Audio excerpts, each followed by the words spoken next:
Assalamualaikum warahmatullahi wabarakatuh. Hello everyone, my name is Valoza Arora Sari and I'm a 5th semester student of English Education Department from UIN Sultan Syarif Qasim Riau. In this video, I want to do a presentation about quantitative data analysis. Check this out. What is quantitative data analysis?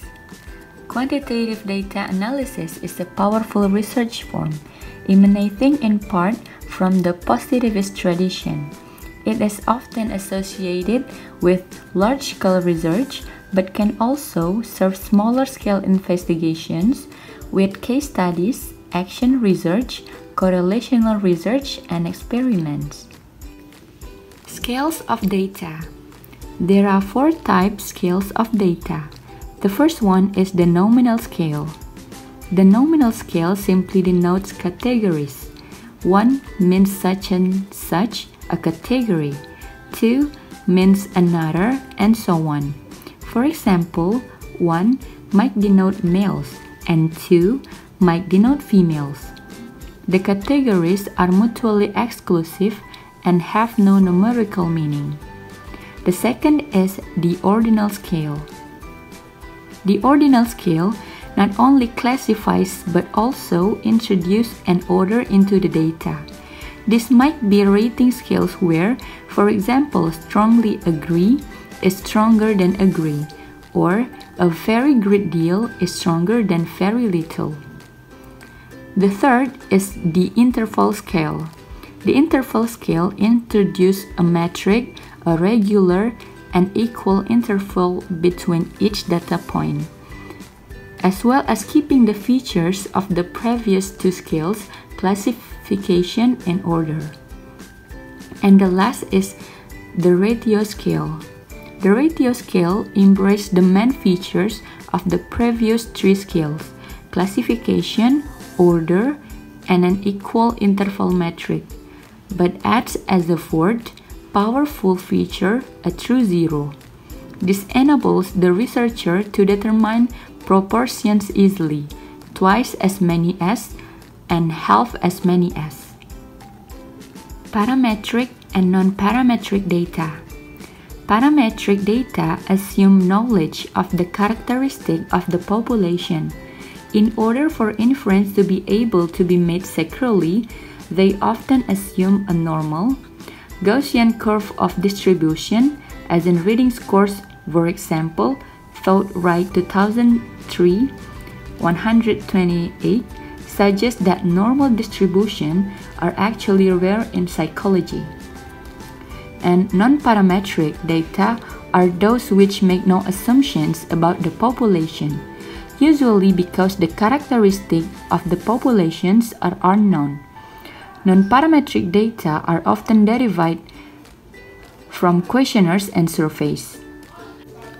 Descriptive and inferential statistic. Descriptive statistics do exactly what they say. They describe and present data. Inferential statistics, by contrast, strive to make inference and predictions based on the data gathered. This will include, for example, hypothesis testing, correlations, regressions, and multiple regressions, difference testing and analysis of variance, factor analysis, and structural equation modeling. Sometimes simple frequencies and descriptive statistics may speak for themselves, and the careful portrayal of descriptive data may be important. However, often it is the inferential statistics that are more valuable for researchers, and typically these are more powerful. One-tailed and two-tailed test. The one-tailed test is the stronger test than the two-tailed test, as it makes assumptions about the population and the direction of the outcome, and hence, if supported, it is more powerful than a two-tailed test. A one-tailed test will be used with the directional hypothesis.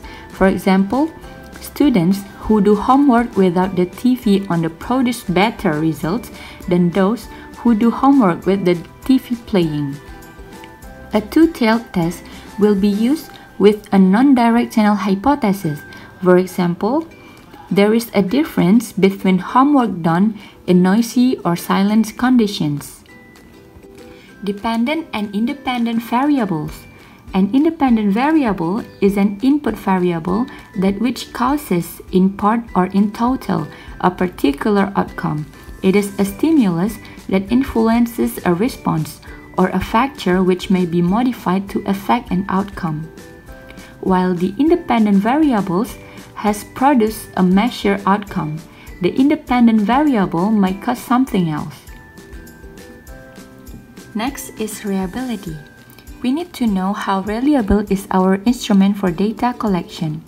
Reliability in quantitative analysis takes two main forms, both of which are measures of internal consistency: the split half technique and the alpha coefficient. Both calculate a coefficient of reliability that can lie between 0 and 1.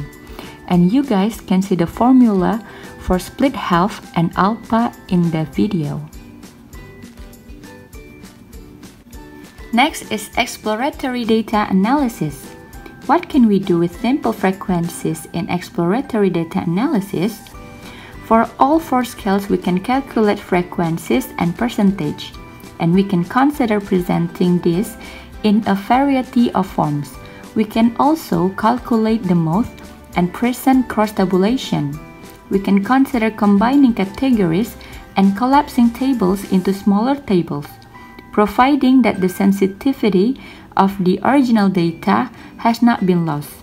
We can calculate the median score, which is particularly useful if the data are spread widely or if there are outliers. For interval and ratio data, we can also calculate the mean and the standard deviation. The mean yields an average, and the standard deviations indicates the range of dispersal of scores around that average. Next is statistical significance. Much statistical analysis hangs on the notion of statistical significance. Kirk indicates that a statistically significant result is one for which chance is an unlikely explanation. Research in a hypothetico-deductive mode often commences with one or more hypotheses. This is the essence of hypothesis testing in quantitative research. Typically, hypotheses fall into two types.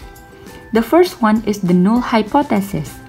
A major type of hypothesis states that, for example, there is no relationship between two variables, or that there has no been change in participants between a pre-test and post-test, or that there is no difference between three school districts in respect of their examination results. The second type is the alternative hypothesis, state that there is such and such. For example, there is a change in behavior of the school students.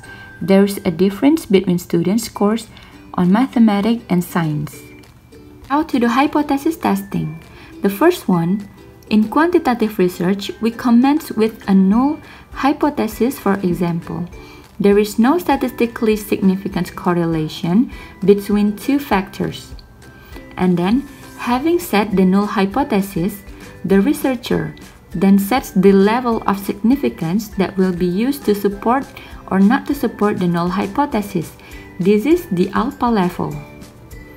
And having set the null hypothesis and the level at which it will be supported or not supported, one then computes the data in whatever form is appropriate for the research in question. And having analyzed the data, one is then in a position to support or not to support the null hypothesis, and this is what will be reported. Next is effect size. An effect size is simply a way of quantifying the difference between two groups. For example, if one group has had an experimental treatment and the other has not, then the effect size is a measure of the effectiveness of the treatment. Wood suggests that the effect size can be calculated by dividing the significance level by the sample size. The chi-square test. The chi-square test measures the difference between a statistically generated expected result and an actual result to see if there is a statistically significant difference between them. For example, to see if the frequencies observed are significant, it is a measure of goodness of fit between an expected and an actual result or set of results. The chi-square test is one of the most widely used tests and is applicable to nominal data in particular. Next is degrees of freedom. The chi-square statistic introduced the term degrees of freedom. Gorard suggests that the degrees of freedom is the number of scores we need to know before we can calculate the rest. There are many variants of this. Okay, we go to the measuring association.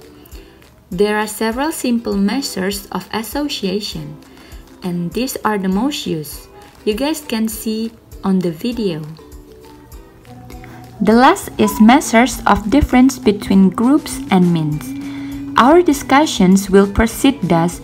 First, we look at differences between two groups using parametric data. Second, we look at differences between 3 or more groups using parametric data. Then we move to discussing non-parametric data. Third, we look at differences between two groups using non-parametric data. Fourth, we look at differences between 3 or more groups using non-parametric data. As in previous examples, we will be using SPSS to illustrate our points. Okay guys, I think this is the end of my presentations. I'm very sorry for my weakness. The last I say, Assalamualaikum warahmatullahi wabarakatuh.